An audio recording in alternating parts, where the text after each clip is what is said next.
É verdade, meu Deus. Amém, Senhor.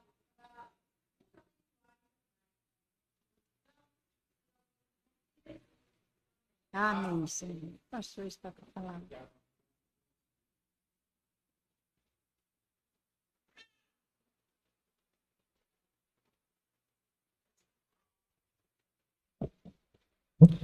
Meus irmãos, boa noite.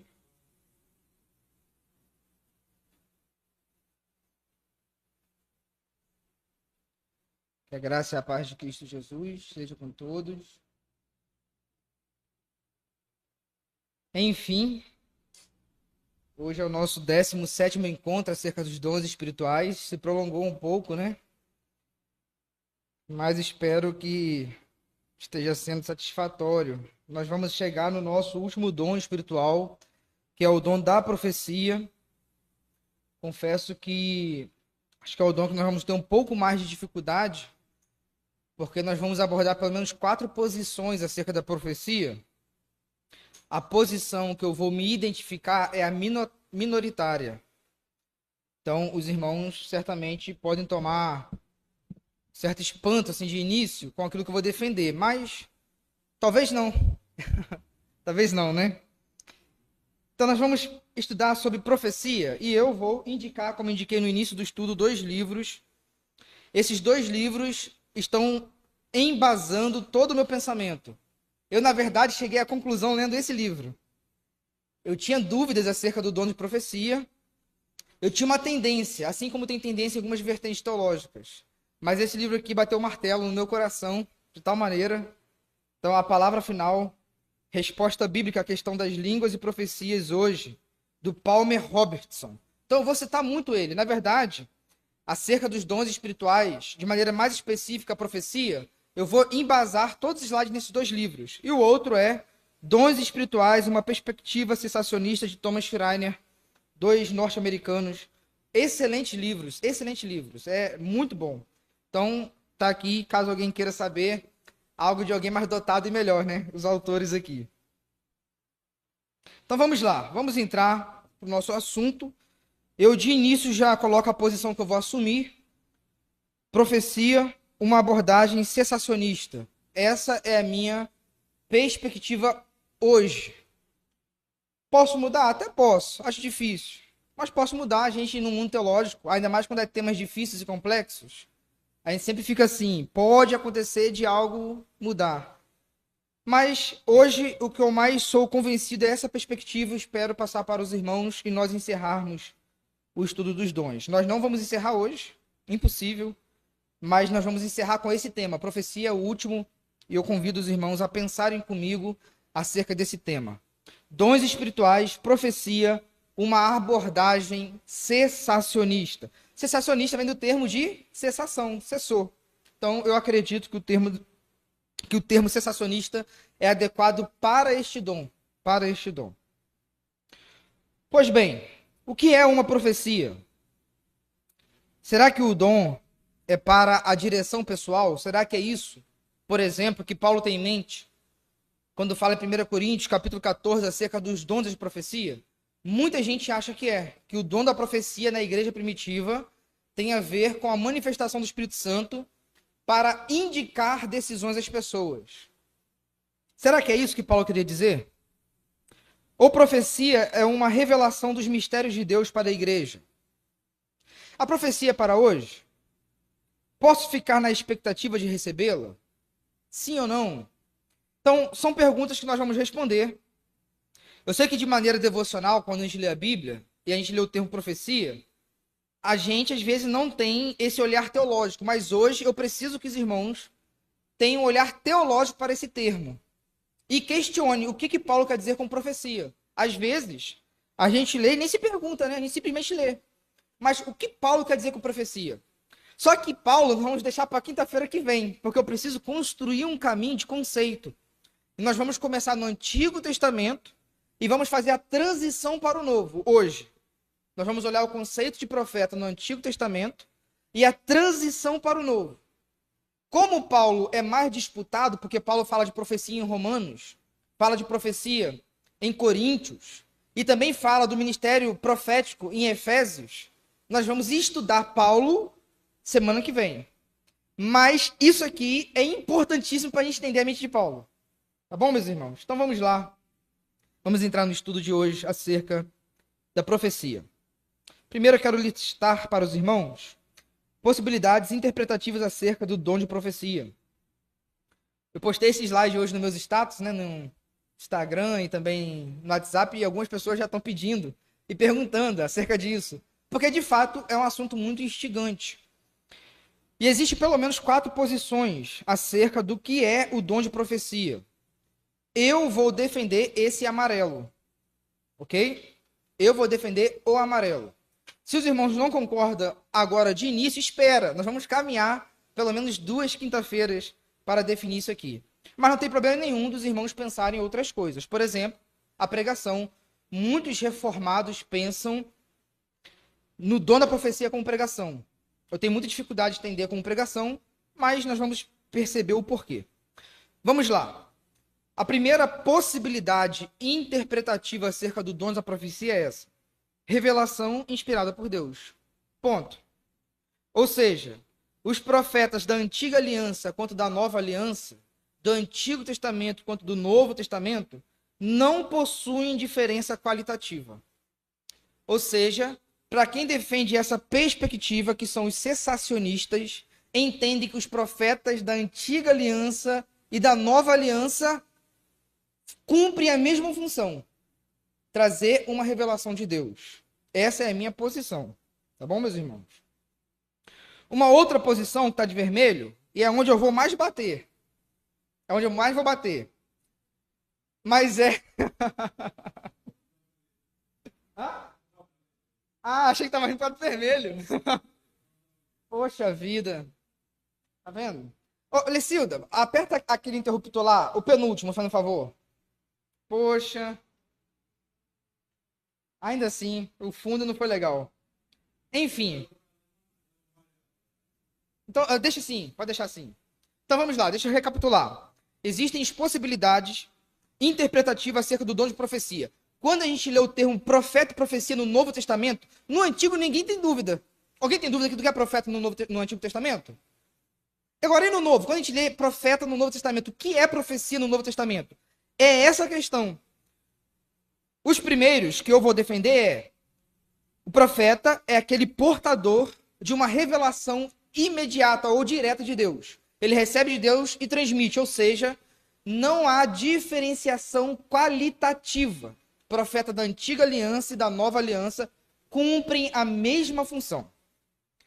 A segunda é a que tem entrado mais nas igrejas históricas e tradicionais, ou seja, as batistas, por exemplo, têm crido muito assim. O maior defensor é um grande batista, o Wayne Grudem, que tem uma sistemática mais popularizada no Brasil, eu acho, é o Wayne Grudem. Salvo engano, acho que não tem ninguém que tenha uma sistemática mais popularizada do que ele. Ele é um batista norte-americano e defende a revelação falível.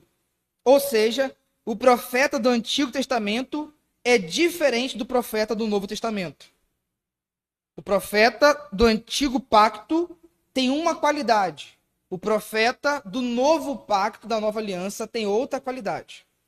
Nessa nova qualidade, a profecia não tem o mesmo peso. E a profecia para a igreja pode conter erros. Está de vermelho?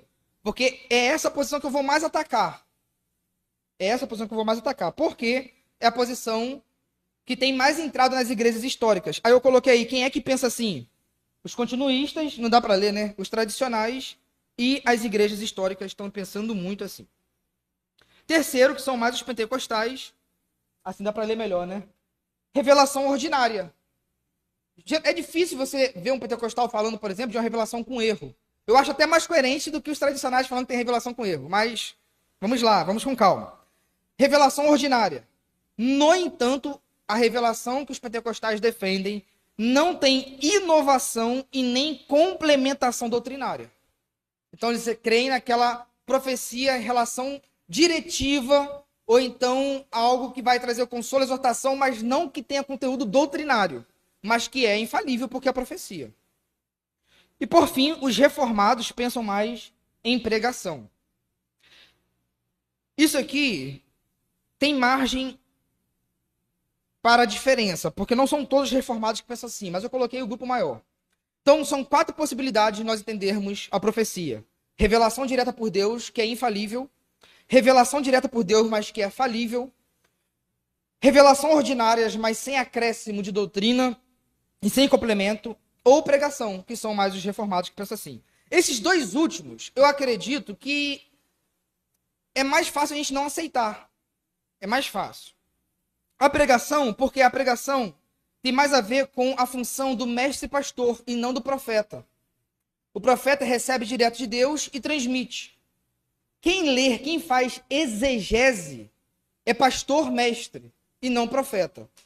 O profeta pode pregar baseado numa aliança, mas algo que ele recebe de Deus direto.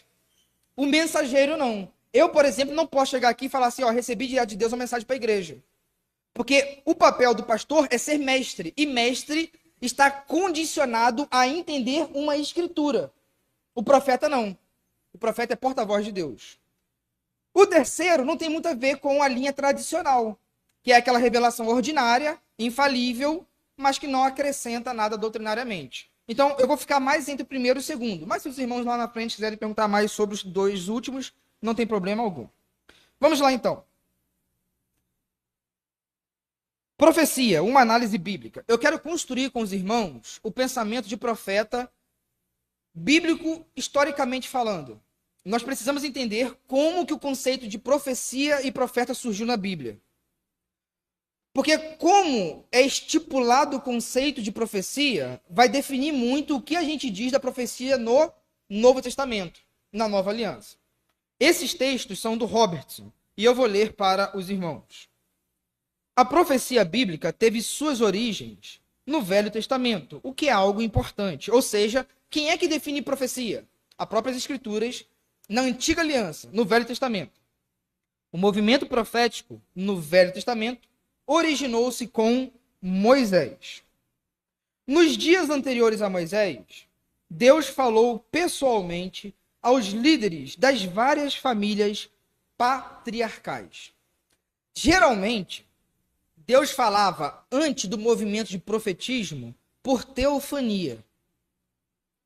O Senhor aparecia como anjo, falava com Abraão. O Senhor aparecia em diversas manifestações espetaculares, inclusive com Moisés. Mas depois de Moisés, os irmãos podem ler isso facilmente nas Escrituras, há uma mudança. Deus decide mudar a forma de revelação. Ele passa a ser mais pelo âmbito do profetismo. A teofania tem uma comunicação mais objetiva. Você ouviu Deus falando, ponto final, acabou. O profetismo, Deus revela ao profeta, tem um quê mais subjetivo. E o profeta revela ao povo. Então até aí, tudo bem. O chefe paterno comunicaria, então, a palavra de Deus a seu clã. Olha agora. Como, porém, iria Deus comunicar sua palavra a uma hoste de mais de 1 milhão de pessoas quando saíram do Egito? Como Deus iria fazer, então, conhecido a sua vontade? Ele iria revelar um por um? Ou ele iria se revelar a cada cabeça do clã? Não, Deus muda o seu jeito. Observe o que o Robertson escreveu para nós. O Senhor se revelaria simultaneamente a 600 mil chefes de família. Por que 600 mil chefes de família? Porque Moisés disse que saiu pelo menos 600 mil pessoas, homens, que estavam ali tomando conta da sua família. Ou seja, será que Deus faria 600 mil revelações simultaneamente todo dia para comunicar a sua verdade? Ou iria ele prosseguir ao longo das eras subsequentes da história de Israel, fazendo trovejar sua própria voz do céu, como fez no sinal? O povo de Deus experimentou pessoalmente fortes emoções a esse respeito. Suplicaram a Moisés: dá-nos, olha agora, um substituto para esta aterradora experiência de ouvir a voz trovejante de Deus. Deuteronômio 18, 16. Ou seja, a partir de Moisés, o povo pede um substituto, porque a teofania de Deus, a maneira de Deus se revelar, estava assustando o povo. Então eles falam assim, é melhor que haja um substituto, que esse substituto receba de Deus e transmita ao povo. A partir daí começa esse movimento de profetismo. E a partir de Moisés, nós sempre vamos ter profetas. Vai surgir aí. Esse movimento a qual Deus se revela a uma pessoa para a nação. Antes, Deus vinha construindo, revelando-se aos patriarcas, para que os patriarcas ensinassem o seu clã. Agora é uma nação.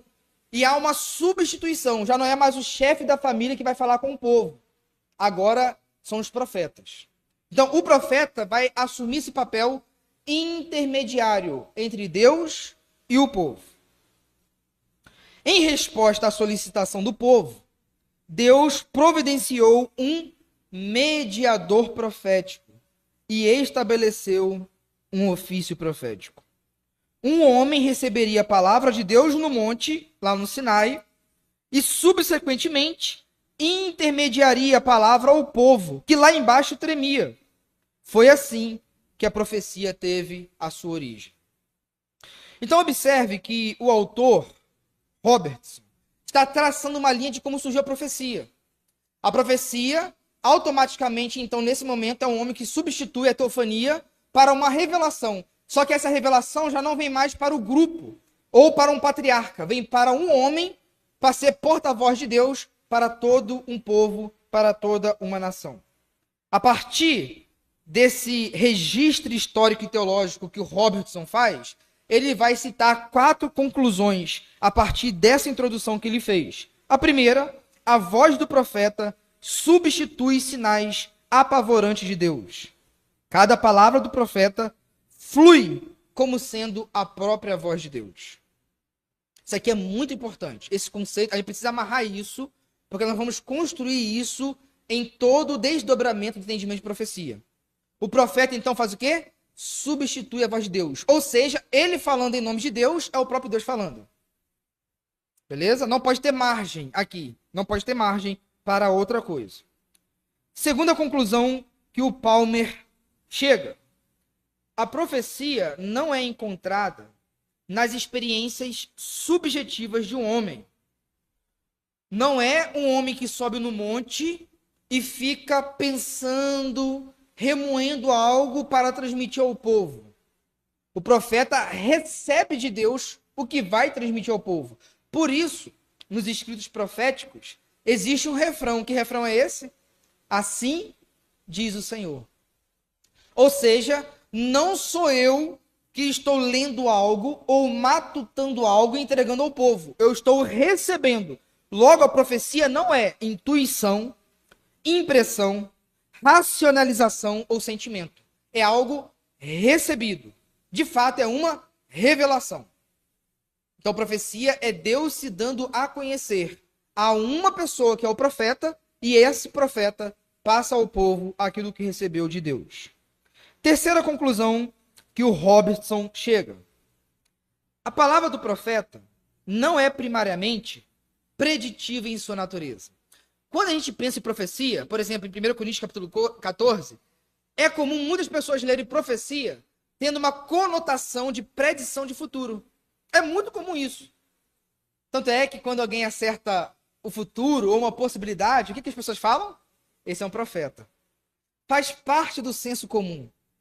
Só que profecia é minoritariamente um conteúdo preditivo.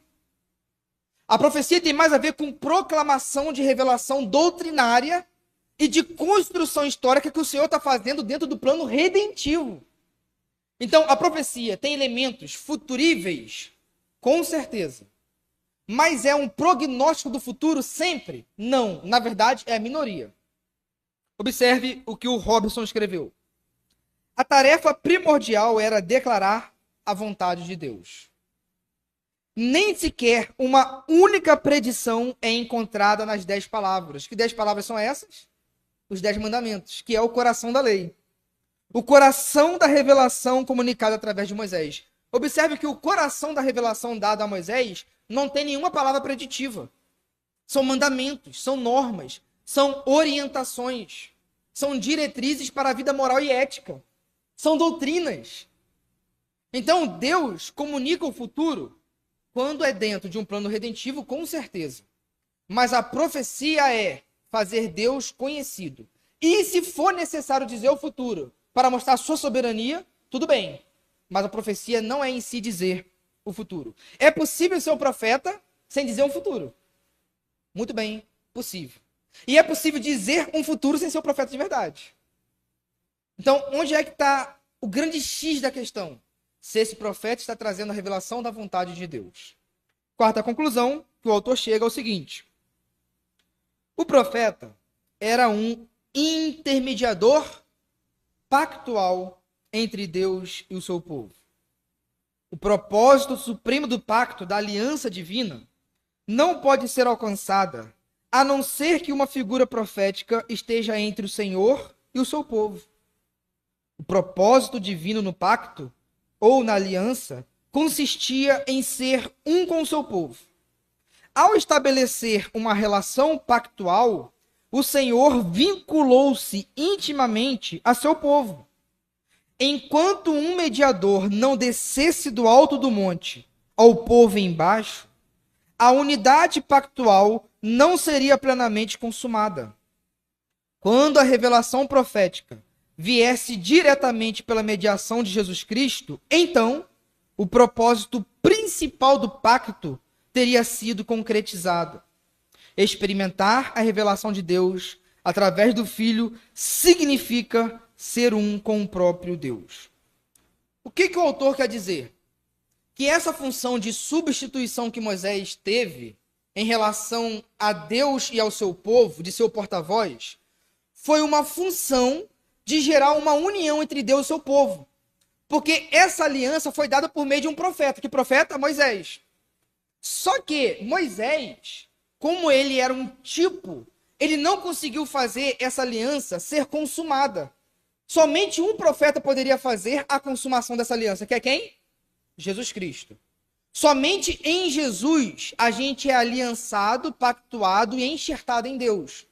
Mas profeta, sobretudo Moisés, é um tipo daquilo que Cristo fará. Então, quando Moisés desce do monte com a vontade revelada e o povo aceita, o pacto é feito. Então, há uma característica de aliança por meio da intermediação profética. Ora, se o propósito principal do profeta é revelar a vontade de Deus, e nesse quesito do Sinai é fazer uma aliança com o povo de Deus, assim também seria com o Senhor, o último grande profeta. Uma vez que ele veio e de fato agora conseguiu unir os seres humanos a Deus, logo a função profética também encontrou o seu grande desfecho, o seu grande propósito. Por isso, nós vamos chegar a algumas conclusões acerca do tríplice ofício que Jesus Cristo cumpriu. Olha só isso aqui. Isso aqui é muito interessante. Depois eu volto um pouco o slide. A história da realeza em Israel encontrou o seu clímax em Cristo Rei. Observe como Jesus cumpre os três ofícios. Então, quem é o grande sumo sacerdote? É Arão? Não, é Jesus. Arão é um tipo. O sumo sacerdote, o ofício, a instituição é um tipo. E apontava para algo maior e definitivo. A história da realeza em Israel encontrou seu clímax em Cristo, o grande rei. Quem é o grande rei? É Davi? Não. É Cristo. Agora, Davi é um tipo, aponta para algo maior do que ele mesmo. A história do sacerdócio em Israel encontrou seu clímax em Cristo, o sumo sacerdote. Assim também a história do profetismo em Israel encontrou seu clímax em Cristo, o profeta. Por exemplo, em Hebreus capítulo 1, versículo 1, fala que a grande revelação é quem? O Filho. Deus havia falado de diversas maneiras, mas agora falou pelo Filho. Ou seja, o cumprimento profético encontrou seu ápice. Assim como o grande sumo sacerdote, assim como o grande rei, assim como o grande profeta, se cumpre em Jesus Cristo. Logo, essas funções que eram tipos de Cristo, cumprem o seu cumprimento. Assim, há um argumento em favor da cessação dessas instituições, bem como dessas funções, porque Cristo os cumpre cabalmente de maneira perfeita. Então, é um tipo de raciocínio para nós chegarmos aonde a gente quer chegar. Agora eu quero voltar um pouco com os irmãos e considerarmos passagens fundamentais na Antiga Aliança acerca da profecia. Passagens fundamentais, está escrito errado aí, né? Passagens fundamentais sobre profecia no Velho Testamento. Observe que se a profecia começou com Moisés, onde nós teremos a primeira definição de profecia? Com Moisés. Êxodo 7, 1 a 2. Eu vou ler para os irmãos. Êxodo 7, de 1 a 2. Observe o que o Senhor falará a Moisés. Então o Senhor disse a Moisés: preste atenção ao que vou dizer. Eu farei parecer Deus para o faraó, e Arão, seu irmão, será o seu profeta. Diga a Arão tudo o que eu lhe ordenar, e Arão mandará ao faraó deixar o povo de Israel sair de sua terra. Meus irmãos, em Êxodo 7, versículo 1 e versículo 2, nesta passagem, Moisés é como se fosse o próprio Deus. Mas por que Moisés é como se fosse o próprio Deus? Porque ele vai receber a revelação de Deus. Ou seja, Moisés falando, transmitindo a Arão o que é para Arão falar, é o próprio Deus falando. E isso é Deus falando com Moisés. Moisés, você vai assumir o meu lugar. Eu vou falar por meio de você. Então observe que o conceito de profeta é algo muito elevado, muito grande, muito precioso. De fato, é o porta-voz de Deus. Agora, Êxodo 4, versículo 15 e 16. Charles, você pode ler? Êxodo 4, versículos 15 e 16. Olha que preciosidade para nós entendermos acerca do profetismo.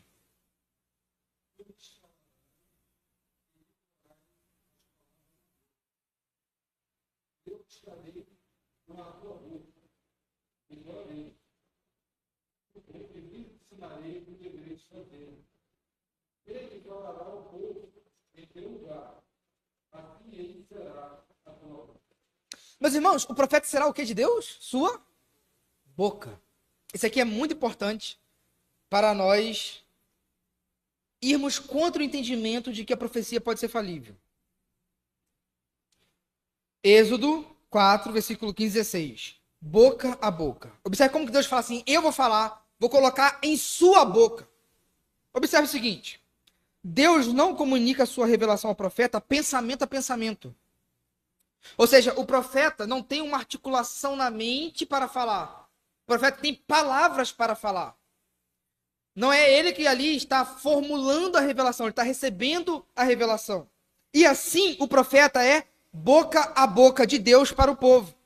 O profetismo, por definição, isso aqui é muito importante, não se preocupa meramente com a recepção da palavra de Deus, mas também com a sua comunicação.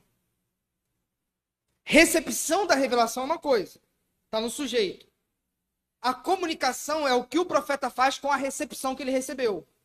Só que o profetismo tem a garantia de Deus na recepção e também na comunicação. Essa descrição do modo de comunicar a palavra profética sublinha as perfeições absolutas da alocução, ou seja, da fala do profeta ao apresentar a palavra de Deus. Geralmente quem defende que o dom da profecia pode ser falível, nós vamos trabalhar isso mais quinta-feira que vem, mas é importante a gente sempre fazer essas conexões. Defende que o dom da profecia no novo pacto, na nova aliança, na era da igreja, não é uma profecia de fala, é uma profecia de entendimento. Ou seja, Charles tem o dom da profecia. O que acontece com Charles quando recebe a profecia? Ele recebe uma direção subjetiva de Deus como ideias. E ele vai pegar essa ideia e vai traduzir para a igreja. Nessa tradução do Charles, pode conter erros. Porque ali já não tem mais a garantia de Deus na fala, mas apenas na ideia. Entendeu? Logo, a fala de Charles pode ter uma certa certeza, mas ele não pode dizer assim diz o Senhor, é certo que vai acontecer, ou assim diz o Senhor, você precisa submeter essa palavra. Imagine Esse entendimento como gera calafrio na igreja e instabilidade emocional. Como é que você sabe o que você vai obedecer ou não? Como é que você vai aferir o que é certo ou não? E como é que você vai ter paz se você vai desobedecer a palavra de um profeta que pode estar errado, mas que não é a palavra de Deus? Mas aqui a gente entende que o profeta tem a garantia não apenas da recepção, mas da comunicação de Deus. Por isso, eu não consigo captar essa ideia. Se os irmãos forem ler profecia no Novo Testamento sem entender o conceito de profecia que é carregado no Antigo, os irmãos podem ser até conduzidos a isso. E eu vou ler nos versículos finais, para deixar com mais vontade os irmãos de vir quinta-feira que vem, algumas possibilidades de profecias erradas. Mas tudo isso, espera, tem uma carta na manga, tá? Calma aí. Mas porque a gente precisa trabalhar os prós e os contras. Eu vou dar texto que pode me colocar em saias justas, mas eu vou trabalhar com os irmãos o que eu penso acerca daqueles textos. Vamos lá. Números 12, versículos 6 e 7. Esse texto é fundamental para a gente entender a profecia no Novo Testamento. É fundamental. Números 12, versículos 6 e 7. Vou pedir ao pastor Mário que esteja lendo. Número 12, versículos 6 e 7.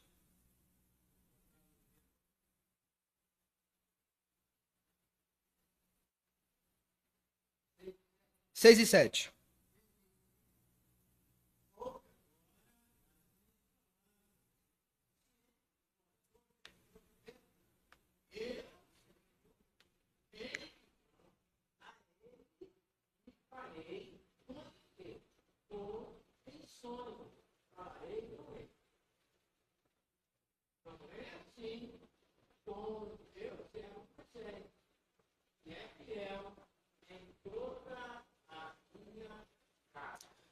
Qual é o modo operandi de Deus para trazer revelação? Sonhos e visões. Ponto. Teofania está praticamente extinta. Vai acontecer com Moisés, mas a era do profetismo é por meio de sonhos e visões. Por isso que a gente lê muito os profetas, Isaías, Ezequiel, Daniel, tive um sonho, tive uma visão, porque é a maneira que Deus trabalha para se comunicar. E Moisés, ao escrever Números, está falando assim, olha, se tem profeta, Deus comunica por meio de sonhos e visões. Correto? Mas, com o meu servo, eu falo boca a boca. Moisés está fazendo essa transação de profetismo, de teofania, para o novo modus operandi. E isso vai acontecer durante toda a era do profetismo. Sonhos e visões. Observe o seguinte, Deus tomará a iniciativa. Afinal de contas, você não escolhe o sonho nem a visão que você vai ter, correto? Deus tomará a iniciativa. De novo, profecia não pode ser algo articulado. Por isso eu não penso que a profecia é pregação. Não é você que para fazer uma profecia. Vou fazer uma exegese. É algo dado. Deus tem iniciativa, sonhos e visões. E você não escolhe isso. Simplesmente acontece. Deus tomará a iniciativa em fazer-se conhecer por meio de visão e sonho. Esse modo de comunicação divina caracterizará a experiência do profeta através das eras. Pois bem, então a gente aprendeu que o modo como Deus se fará conhecida por meio de sonhos e visões aos profetas. Aos profetas. Mas agora tem um outro texto que é maravilhoso. Deuteronômio 13, versículo 4 e 5. Eu vou ler para os irmãos. Deuteronômio 13, versículos 4 e 5. Observe que Moisés escreveu. Sigam somente o Senhor. Olha só, sigam somente a quem? Senhor. Ponto. O seu Deus. E temam a ele somente. Obedeçam aos seus mandamentos. Ouçam sua voz. Sirvam-no e apeguem-se a ele. Olha agora, versículo 5. Os falsos profetas e sonhadores que tentarem desviá-los devem ser executados. O que faríamos com esse tanto de profeta que prega heresia e fala um monte de coisa que não acontece? A gente sabe que o tempo mudou, né? Mas observe o grau. Gente, ser portador da voz de Deus tem um peso. O cara, para falar, eu sou profeta, tinha que correr um alto grau de risco. Observe como se colocar na posição assim, diz o Senhor, o cara está assumindo a própria vida. Não é qualquer um que iria fazer isso. Versículo 5. Os falsos profetas sonhadores que tentarem desviá-los devem ser executados, pois incentivaram a rebelião contra o Senhor, seu Deus, que os libertou da escravidão e os tirou da terra do Egito. Uma vez que eles tentaram, olha agora, desviá-los do caminho que o Senhor, seu Deus, ordenou que seguissem. vocês terão de executá-los. Desse modo, vocês eliminarão o mal do seu meio. Essa terminologia judaica, caminho, seguir, quer dizer obediência. Quando a gente ouve, até no Novo Testamento, o hebraísmo no grego, aí fala, olha, siga o seu caminho, siga os seus trilhos normativos, a sua ética, os seus ensinamentos. Observe o seguinte, como é que o povo de Israel iria julgar os novos profetas? O teste básico do profeta consiste em sua adesão à proclamação do que já havia recebido por divina revelação. Em Deuteronômio 13, versículo 4 e 5, fala assim, não se desvie do Senhor. Os falsos profetas tentarão fazer desvio. Ou seja, o povo de Israel teria que ter em suas mãos a revelação de Moisés para julgar as novas profecias. Inclusive, a gente falou da formação do cano, como que isso era importante. Como é que se julgava a profecia? Por meio da Constituição hebraica. Qual era a Constituição? O Pentateuco. Então, observe que as novas revelações não seriam testadas simplesmente pelo que iria acontecer, mas se estavam sendo aderentes aos ensinos já revelados por Moisés. Porque Moisés, inclusive, vai falar de profecias que podem acontecer, mas que ensinam coisa errada. Meus irmãos, é possível que alguém, por probabilidade, por uma leitura cultural, consiga analisar coisas e dar um grau de precisão? É possível. É possível, meus irmãos. Não é difícil, não. Mas Moisés vai falar assim, ainda que acerte, se fizesse desviar, é falso profeta. Então, por exemplo, Deuteronômio 18, é precioso demais. Eu não vou ler tudo não, porque é longo, do 18, do 9 a 22. Mas Moisés vai citar vários mecanismos que o ser humano tem para tentar adivinhar o futuro, porque isso está em nós. O ser humano tem essa questão de ter segurança. Eu preciso saber o que vai acontecer para eu ter segurança. E o povo pagão tinha os seus jeitos de descobrir o futuro, e Moisés vai falar várias coisas. Cada palavra possível descrevendo o método pelo qual os homens procuram determinar, controlar ou predizer o futuro é designada como sendo uma abominação ao Senhor. O único jeito de dizer o futuro que não é abominável ao Senhor é quando é por meio de profecia. Por isso que a gente não acredita em astros, em gurus, em qualquer tipo de coisa que queira definir futuro ou discernir os seus caminhos. A gente não concorda com isso. Por quê, meus irmãos? O único jeito saudável e de descobrir isso é por meio de profecia. Só que aí, em Deuteronômio 18, Moisés vai falar de um profeta que vai ser igual a ele, que todo mundo tem que ouvir. Agora não são só os israelitas. Moisés está falando para o povo de Israel. Agora esse novo profeta, todo mundo tem que ouvir. E aqui eu estou fazendo uma aplicação já neotestamentária, inclusive os gentios. Porque ele é o grande profeta. Que profeta é esse? Jesus Cristo. Ele começa a era inaugural do profetismo. E esse profetismo encontra seu ponto máximo no profeta que ele revelou. Logo, o profetismo vai se encerrando, porque o ápice da profecia chegou, que é o grande profeta, que é Jesus Cristo. Estamos caminhando, meus irmãos? Isso aqui vai ser muito importante para o entendimento paulino. E aí, tem o cumprimento do tríplice ofício de Cristo, do sumo sacerdócio, do grande rei e do grande profeta.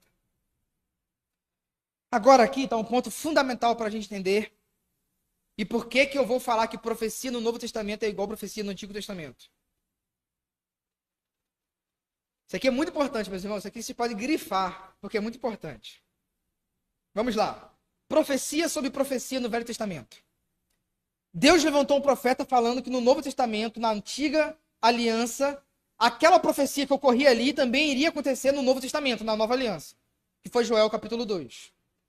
Então eu vou ler para os irmãos e depois eu explico um pouco. A clássica profecia sobre profecia em Joel 2 liga a experiência do Velho Testamento com o fenômeno do Novo Testamento. A palavra de Deus através de Joel declara, olha o que Joel declarou: derramarei o meu espírito sobre toda a carne. Toda a carne aqui também é o hebraísmo para dizer pessoas. Pessoas. Vossos filhos e vossas filhas vão fazer o quê? Profetizarão. O que é profetizar? Joel lá na frente vai usar um paralelismo para explicar o que é profecia para ele. Ao antecipar o futuro, Joel usa o termo idêntico para a profecia encontrado ao longo de todo o restante do Velho Testamento. Porque aquela definição de Deus falar por meio de sonhos e visões, em Moisés, em Números, no início do profetismo, aconteceu em todo o Antigo Testamento. E aí Joel fala assim, ó, aquilo que aconteceu nessa era, na antiga aliança, vai acontecer lá na frente, quando o Espírito de Deus for derramado sobre toda a carne. Teria essa palavra de súbito um novo significado? Será que Joel olhou para frente e falou assim, não, a profecia vai ser diferente. Eles vão profetizar, mas vai ser uma profecia diferente dessa aqui, dessa autoritativa, dessa infalível, dessa inerrante. Estaria Joel esperando um tipo diferente de profecia daquele descrito nas passagens fundamentais já consideradas, ou seja, em Deuteronômio, em Êxodo, em Números? Não. Olha agora. Joel, mesmo, o próprio Joel, elabora a significação de sua predição. Que significado é esse? Os vossos anciãos terão o quê? Sonhos. E os vossos mancebos terão o quê? Visões. Joel usou um paralelismo para explicar o que é profecia. Quando o Espírito Santo for derramado sobre toda a carne, eles vão fazer o quê? Vão profetizar. Aí ele explica o que é profetizar? Ter sonhos e visões. Para Joel, a profecia de que novas profecias surgirão no novo pacto é idêntica à profecia da antiga aliança. Joel não vê uma profecia de qualidade distinta, diferente e distante daquilo que acontecia na sua própria era. Lá vai acontecer isso. E eles terão sonhos e visões. A definição de Números também ocorre em Joel. E essa mesma definição vai acontecer lá em Atos 2, quando Pedro fala o quê? Assim se cumpre a profecia de Joel, que nos últimos dias o Espírito Santo será derramado sobre toda a carne. E os anciãos terão sonhos, e os mancebos terão visões. Ou seja, Joel profetizou que haveria profecia na nova aliança da mesma categoria, da mesma qualidade que na antiga aliança. Por isso, a gente entende que a consumação dos séculos seria acompanhada de extensas experiências revelatórias. Houve uma profusão de revelação, encabeçada pelos apóstolos, mas também dada e alicerçada também pelos profetas da nova aliança. Uma efusão sem precedentes do Espírito Santo, trazendo consigo muitas novas revelações de Deus. Era algo muito apropriado à glória da vinda do Messias. Ou seja, o grande profeta gerou uma efusão do Espírito, que houve várias profecias em todo o mar Mediterrâneo, cumprindo assim essa profecia de Joel 2 e fechando de uma vez por todas as revelações dos mistérios de Deus. Esse termo é muito importante, mistérios de Deus, que nós vamos estudar quinta-feira que vem em Paulo. Paulo fala sobre os mistérios de Deus. E a gente precisa entender o que é mistério para o profetismo. A linguagem usada reiteradamente ao longo do período do Velho Testamento agora se aplica aos profetas no contexto do novo pacto da nova aliança. Atos 2, 16 e 18. Vamos ler Atos 2, versículos 16 ao 18. No Pentecoste, Pedro foi tomado pelo Espírito e interpretou e aplicou Joel 2. E ele disse o seguinte, versículos 16, 17 e 18 do capítulo 2. Pelo contrário, o que vocês estão vendo foi predito há tempos. Por quem? Pelo profeta Joel. Nos últimos dias, disse Deus, derramarei meu espírito sobre todo tipo de pessoa, ou sobre toda a carne.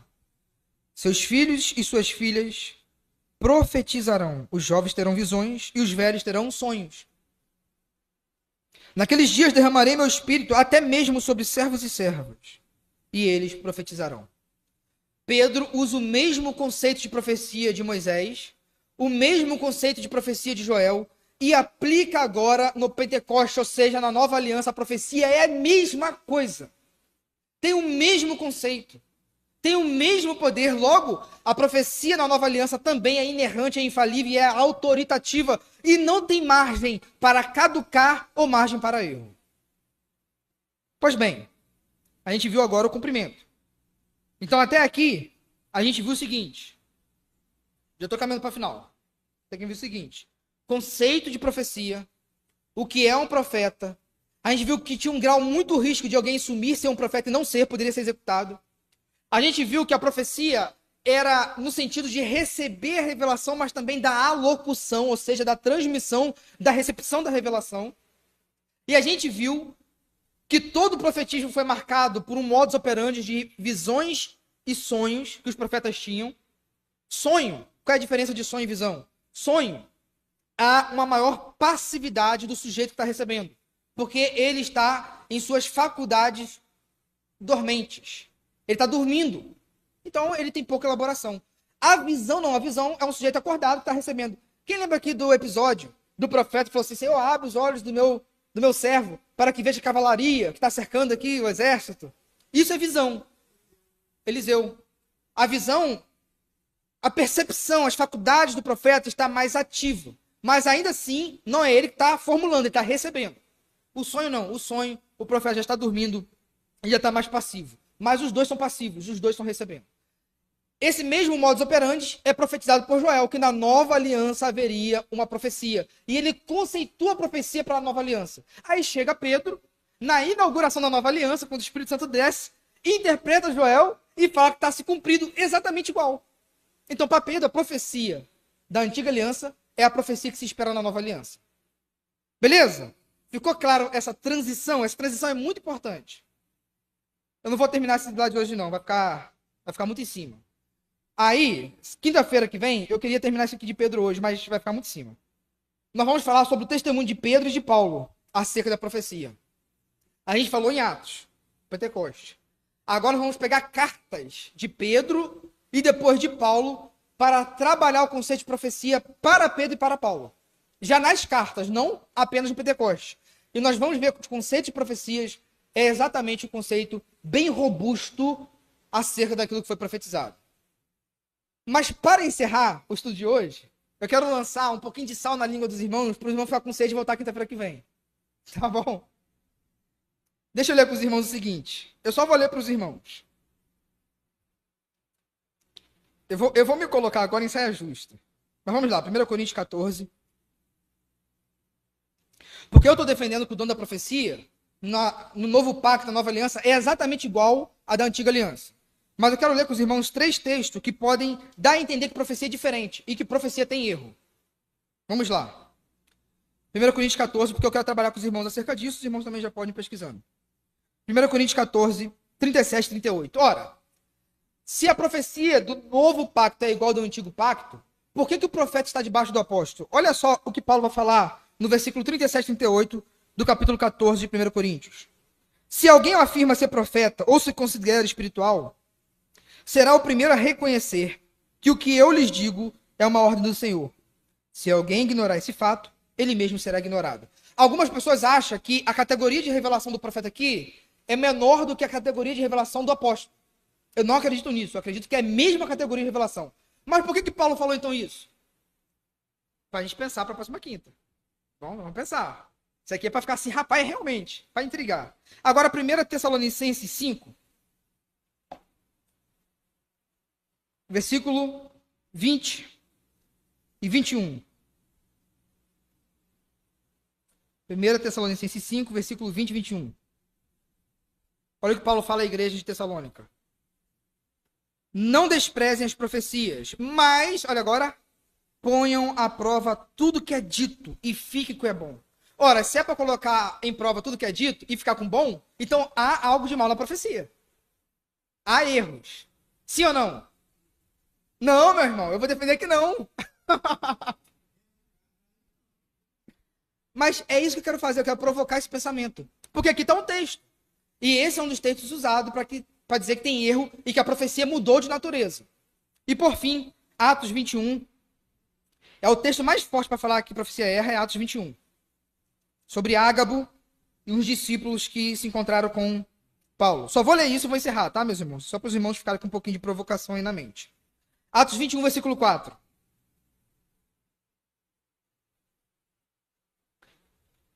Diz assim, no desembarque, encontramos... Lucas aqui está falando plural, porque Lucas está com Paulo, então fala encontramos, na primeira pessoa do plural. Encontramos os discípulos que ali viviam e ficamos com eles por uma semana. pelo Espírito, olha só os discípulos, pelo Espírito, eles advertiam Paulo de que não fosse a Jerusalém. Ora, se pelo Espírito eles advertiram Paulo, se deu uma palavra de profecia, para Paulo não ir, Paulo foi, então Paulo desobedeceu. Logo, a profecia não tem autoridade como tinha no Antigo Testamento. Agora observe comigo o versículo 11. Versículo 11. Versículo 10. Muitos dias depois, chegou na Judéia um profeta chamado Ágabo. Ele veio ao nosso encontro, tomou o cinto de Paulo e com ele amarrou os próprios pés e as mãos. Em seguida disse, o Espírito Santo declara, a mesma fórmula, assim diz o Senhor. A mesma fórmula. Assim o dono deste cinto será amarrado pelos judeus em Jerusalém e entregue aos gentios. Ao ouvir isso, nós, os irmãos ali, suplicamos a Paulo que não fosse a Jerusalém. Será que a profecia está falando para ele não ir, Paulo desobedeceu e foi? Essa é a pergunta que nós vamos responder depois. Tá bom, meus irmãos? Pode falar, pastor Mário.